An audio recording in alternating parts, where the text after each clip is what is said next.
Hi, and welcome to Coffee with Claire. You know, when I tell people that I do improv, they are amazed, and I'm amazed that they're amazed, because really, when you think about it, we all live in improv every day. Nobody sits by your bed and in the morning gives you a script to tell you exactly what you're going to say, how you're going to say it, where you're going to stand, or anything. We're all making it up as we go, responding to what has been occurring during the day. So when people say, "Oh my gosh, you do improv?" I'm like, yeah, and we all do improv. But I guess part of what they're thinking about is the art form of improv. And improv is really, creative, and it's kind of high risk too, because when you think about it, we're putting ourselves out there for everyone to see. We have no idea what we're going to say until we get your suggestion from the audience. And then when we make it up on the spot, we don't even know what each other's going to say once we start going. And so what we have to do is really watch, we listen, we watch, we concentrate, and we figure out the game that's within the game. And that's when the fun occurs. And I think maybe when people hear that I'm doing improv, that's what they're thinking about. It's like, oh my gosh, you're on stage, and you have to make people laugh. Well, we either put people that are normal into abnormal situations, or we put people that are abnormal in normal situations. And whenever you have that juxtaposition, the context is already kind of funny, and then we just add in your suggestion and go with the flow.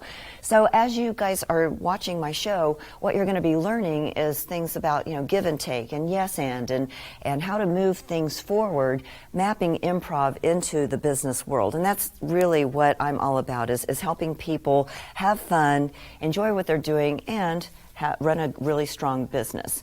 So what I'd like to challenge for you this week is to do something spontaneous, because improv is really about spontaneity. It's about creating something that's never been created before.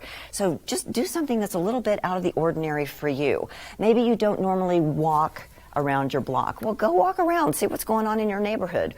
Or maybe you never go see a museum. Go visit a museum. Do something that is different. Or maybe you and your husband never go out to dinner. Well, go out. Just see what's going on in the world a little bit. And then I would love for you to report back to us, coffeewithclaire.tv, on our Cool Beans blog site.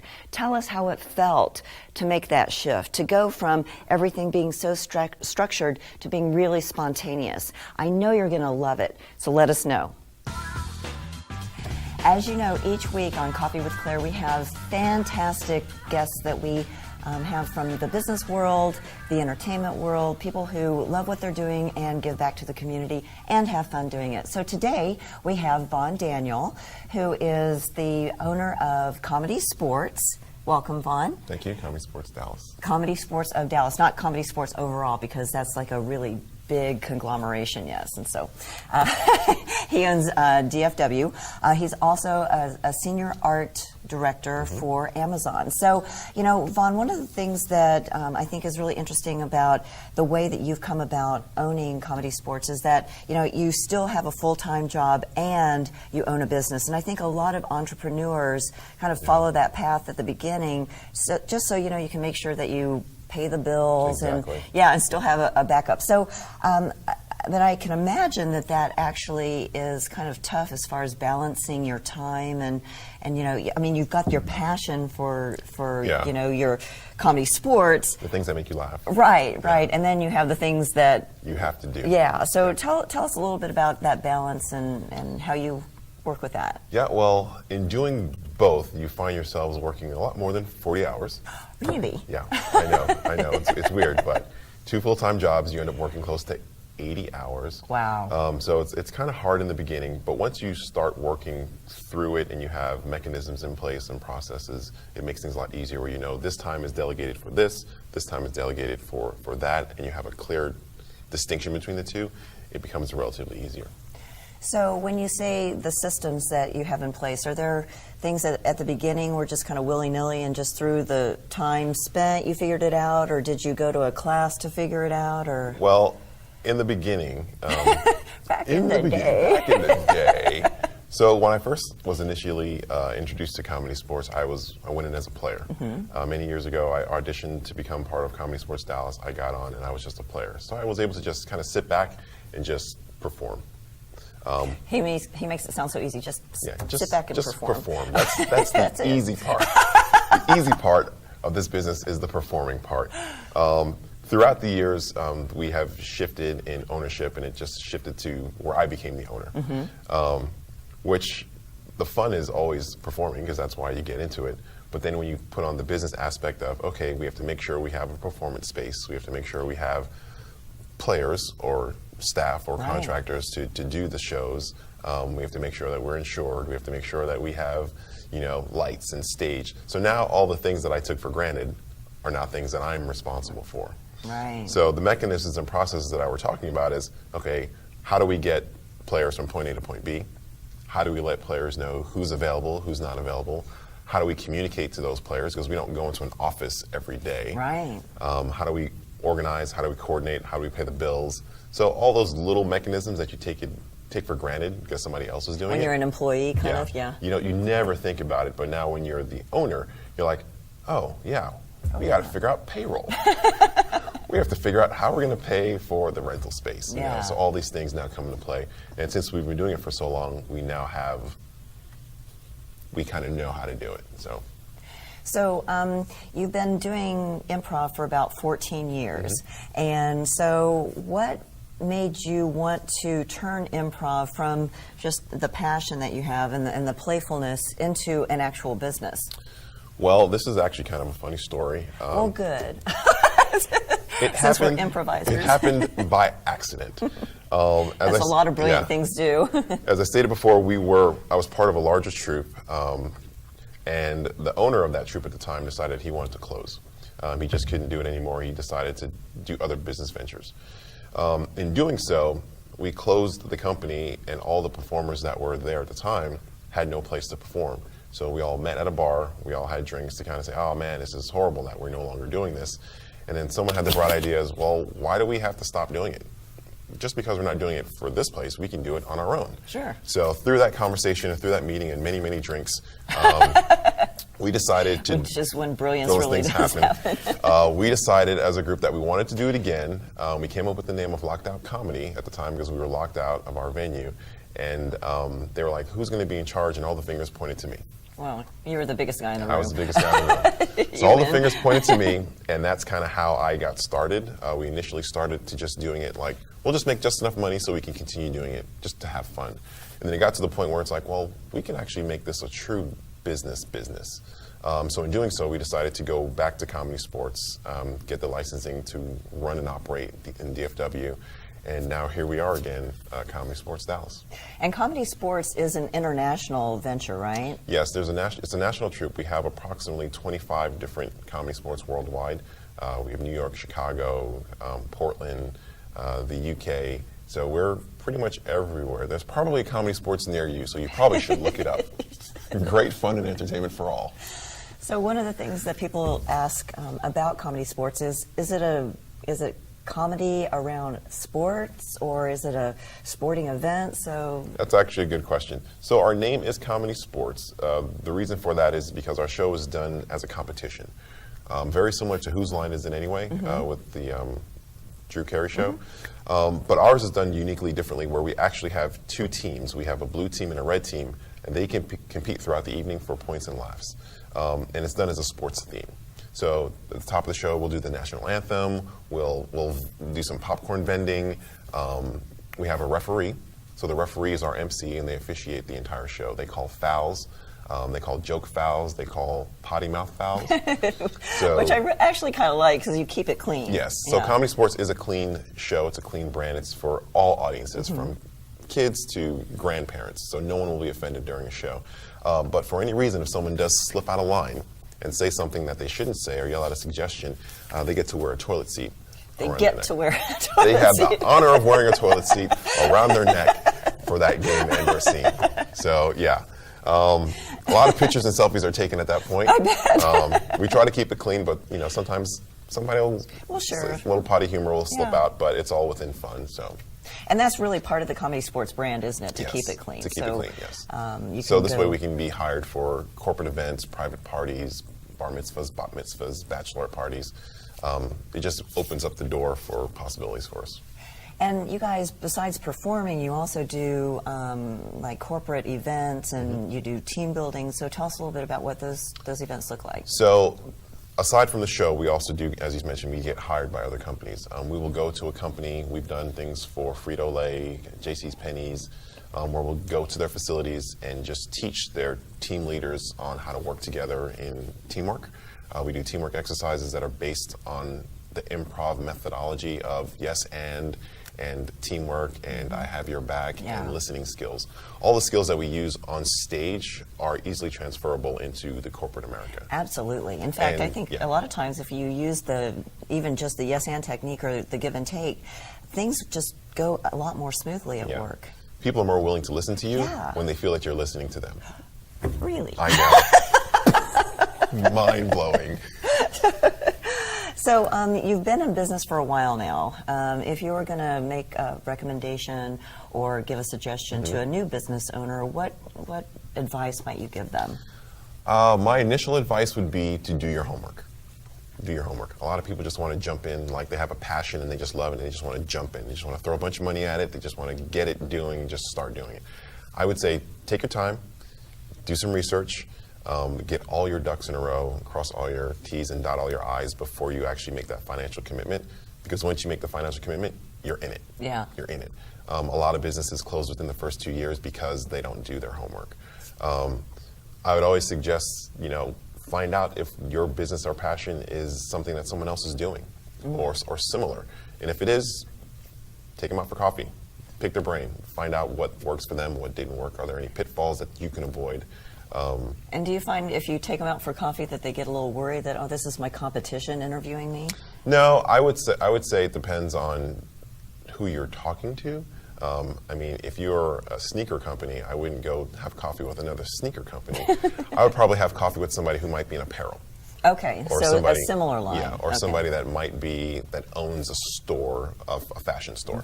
Just something that might be comparable to what you do, but of course your competitor would be like, no, this is not going to happen. This is mine. Yeah, exactly. You have to figure it out on your own. So just do your homework and do a lot of research and be patient.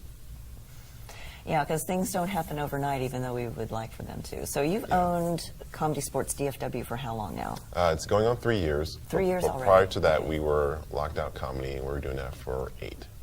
So out of the, 8, 9, 10, 11 Mm-hmm. years so, you've had your business and you've had your full-time work as Mm-hmm. well.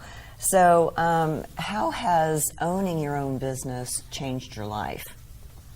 I get less sleep, Okay. but that's probably the only negative. The positive is as I get to work with a great group of people.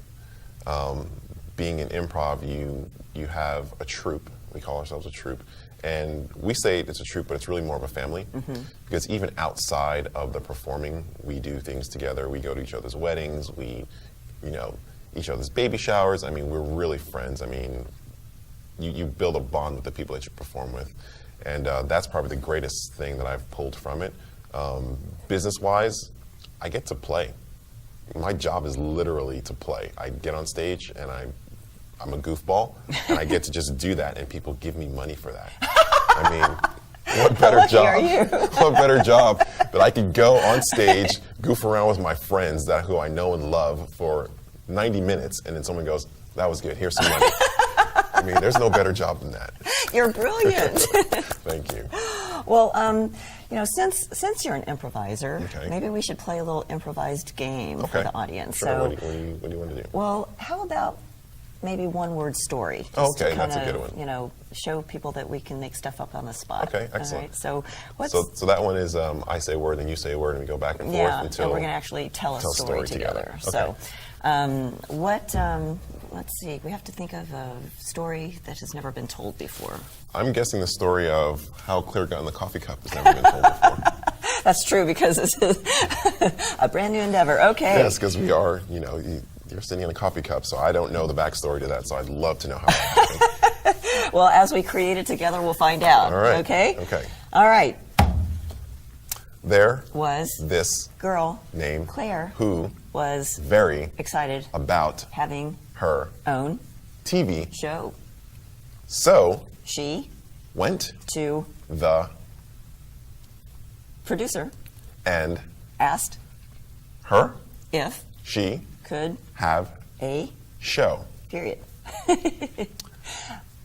When The producer said yes Claire was so excited that she jumped out of her and landed on a piece of glass. ouch She said, oh, she said as she got tripped up, and fell in to a puddle filled with coffee. period. Coffee That will do me great good in helping other people discover their talents. period. That Was how Claire and the TV show came about? the Period. end. Good job. All right, I always wanted to know. Now we you know the Now you true know. story That's about how- Coffee with Claire. That's how it came about. And they do also know that I'm clumsy Yeah, yeah. because I am. Well, Vaughn, thank you so much for being on Coffee with Claire today. It's been such a pleasure Well, talking thank you with for having me. Thank you for having me. You're so welcome. And as you guys know, we always follow the fun here at Coffee with Claire. And so I'd love for you to join me in watching Sandy Mitchell, the CEO of Apex Leadership Mastery, sharing how she follows the fun. The first question I have for you is, we are all so busy. How do you balance fun with responsibility at work? How do I balance fun with responsibility? Well, I am kind of a responsibility freak. So the fun part is something I have to be intentional about. So I actually, this is silly, but it works for me. I have on my metrics board, I have fun. So I have to be able to measure myself having fun sometime. And it works for me. So I make sure I build it in. So what are some of the fun things or aspects about growing your business? Well, because you're all in the innovative, creative space, right? It's, in fact, my favorite sentence is, wouldn't it be cool if? So I'm all about, wouldn't it be cool if, and we try different things. And part of growing your business is not being hampered by where you came from before. It's about seeing what's possible and where can we go and how do we do it. It's exciting. So how do you encourage others in their life to have fun? I tell my clients this all the time. You can't have work-life balance, right? I can't have work-life balance. I've learned a long time ago, balance does not work for me, but I toggle back and forth. And I think if you don't take time out for fun, if you don't take time out for taking care of yourself, then if you're the axe that gets dull, right? You really are sharper when you go for a walk, when you have a laughing session. I'll do that sometimes. I'll just go and watch the Stooges or something that's funny, just so that I start laughing, because all that stuff goes up to your brain. I'm kind of a neuroscience geek. And it gets it going, and all of a sudden, like, that's the answer that I've been looking for. It's fun. So what advice could you give someone that might be struggling right now as to keep it fun? Yeah, it's easy to get, I call them the inner critics, right? Those inner critics keep popping up and say, oh, but you need to work here, you need to do more. Every now and then you need to listen to that inner genius that says, you can be better when you let yourself, right? So just step away from those inner critics and do something. Like I tried the other day, I tried to do a somersault again. I was like, oh my God, it's probably been since I was in 6th grade since I've done a somersault. I was laughing hysterically and my dogs were all over me. So just doing something that makes you laugh. My great grandmother Bambo said, every time you laugh, you add an hour to your day, to your life. So I think, let's add as many hours to our lives as possible. So have you found having a business is fun? Oh, I love it. It is so great. I love what I do. I get to meet really incredible people. and I get to help people. Yeah, it's nothing better. So tell us a little bit about your business. So I have, it's Apex Leadership Mastery, and I work a lot with those left-brain brilliant people who need a little help in the emotional intelligence side of life. Need help with communication, need help with influence skills. I work a lot with techies, engineers, law, finance, kind of all of those groups of people. And it's really about how do you get what you want? You have to be able to say what you want in order to get it, right? And so I help them do that. It's fun. So I'm a speaker, author, trainer, doing all of that. So if you had a happy dance or a happy stance, what would that look like? Oh my, I've got the Wonder Woman. I even have the t-shirt. Now it's time for the Percolator. The Percolator segment is about taking action steps towards your dreams. In these short segments, we will give you basic foundational skills to help you achieve those dreams step by step. We will also have opportunities for you to get even more information online to help you dig into the details. Thanks, Claire. And thank you for joining our segment. It's great to be back to share the 7 must-have strategies with you as you consider starting your own business. Let's review the 7. We've talked about the first 3. So the next 4 are pricing, how to find them, how to deliver, and customer satisfaction. The first 4 is a great start. Pricing now is what I like to call the third leg of the value sales pricing. Pricing is like the sales cycle we talked about, is 100% dependent on how you've identified the customer and how you've identified to sell it. Let me give you thoughts, though, on some questions to answer as you think about, okay, now, based on those 2 things, what do I price it at? We go back always to the key. What will they pay for it? What will someone who wants that product pay for it? It's the key. What is the competitor selling for? You always need to know this. Mainly because as you review your progress, are you winning business because of your price and the value in the sales strategy, or are you not as successful as you need to be? Pricing may be a key element to that, and your customers may be buying someone else. Just know it. Always rely on your ability to change and adjust your price based on what someone will pay for it. What's my cost? Simple calculation. All of the costs that it takes you to go from making the product to collecting money for it. You make it, you sell it, you deliver it, you advertise it. Whatever those costs are, add all those together and do it on what I like to call a per unit basis. That way you can look at what it costs each and every time you sell that product. And profit, again, an easier calculation. Price minus cost equal profit. If that profit is positive, that's a very good thing. You're making money, and congratulations. If it's not, you might need to take a look at the sales and the pricing model that you currently have and how you can adjust it. So there you have it, the 4th of the must-have strategies. I look forward to sharing the next 3 with you over the next coming weeks. Think about pricing and how it's going to apply to you and your efforts. Pricing is probably the key. Once you put a value in place, once you understand the sales cycle, what someone will pay for it and the pricing you set for it will be the key component in your success. For more in-depth information on today's segment, go to coffeewithclaire.tv and click on the e-learning button. Coffee with Claire is sponsored by my coach site.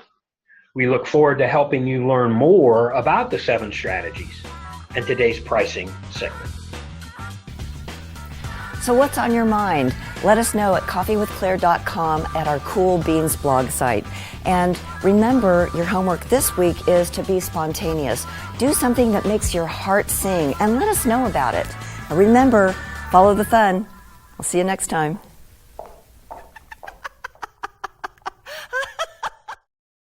Hi, I'm Bob Michelle, General Manager, My Coach Site. We're extremely pleased to be a sponsor for Coffee with Claire.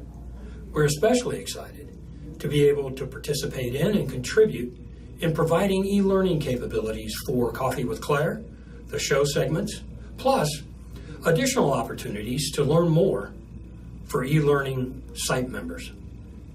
You'll hear more about that directly from Claire. From the My Coach Site team, enjoy the learning, and as always with Claire, have fun.